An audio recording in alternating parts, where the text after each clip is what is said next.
Jangan bawa hamba saya, karena hamba saya berbeda dengan hamba. Dan saya juga menunjukkan data, kalau di dalam Islam, istri itu tidak disebut hamba saya. Itu bukan saya mau berkutat di situ aja. Kasihan yang dengar di bawah Pak Ustadz, tidak mendapat poin positif. Itu loh, kita luruskan dulu yang ini, baru kita lanjut.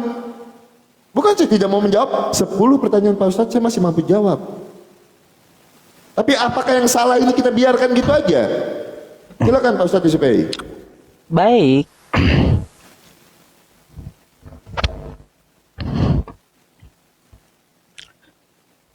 Teman-teman semuanya, memangnya saya tadi bahas budak itu di Islam atau di Kristen sih?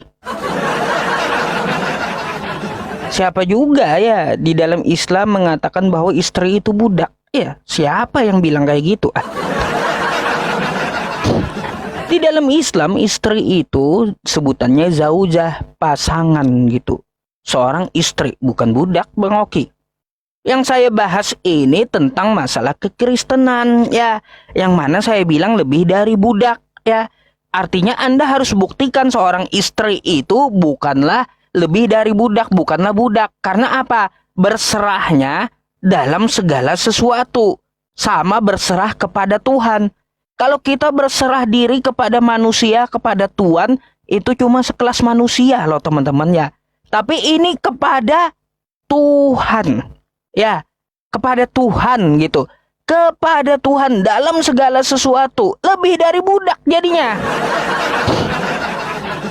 Yang saya bahas itu di kekristenan. Kalau di Islam konsep milkul yamin, konsep riqab ya. Di dalam Islam seorang istri disebut itu zaujah, pasangan gitu Bang Oki. Nggak ada saya bilang budak. Siapa yang bilang budak? Makanya dicerna apa yang saya katakan. Yang saya bahas itu tentang masalah Efesus 5, seorang istri di kekristenan lebih parah daripada budak. Itu yang saya bahas. Karena kita tahu hamba sahaya itu kan terikat kepada tuannya, kepada manusia. Seorang istri di Kristen itu terikat kepada suaminya, dan dia seorang istri ini dalam segala sesuatu ya bak menjadikan suaminya seperti jadi Tuhan. Oh, bayangkan teman-teman. Lebih dari budak itu Bang Oki. Macam mana sih? Jadi seharusnya ya Anda yang membuktikan kepada saya gitu bahwa seorang istri di dalam kekristenan itu bukanlah lebih parah daripada budak. Contohnya seperti apa? Ya contohnya ibaratnya itu ada batasan-batasan kepada suami. Tapi di Kristen nggak ada batasan dalam segala sesuatu loh. Ya, nggak ada batasan, nggak ada batasan, nggak ada batasan dalam segala sesuatu, nggak ada batasan Bang Oki ya. Lebih parah daripada budak sudah saya bilang. Mau, Masya Allah ya teman-teman ya. Kalau di dalam Islam kan ada hak istri. Ada ya hak istri. Ketika dia tidak dinafkahi, maka dia tidak bisa menyerahkan segala sesuatu kepada suami. Dia menyerahkan urusan tersebut kepada walinya. Walinya nanti mengurus kepada suaminya. Entah kesepakatannya seperti apa. Ya, artinya bukan budak seorang istri di dalam agama Islam.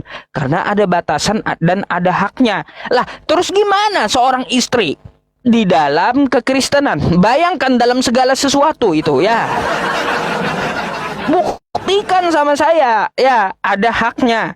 Ada batasannya. Oh, itu salah Efesus 5. Bilang aja kayak gitu ya kalau kayak gitu. Salah itu dalam segala sesuatu, dalam beberapa sesuatu, mungkin kayak gitu bahasanya dah ya.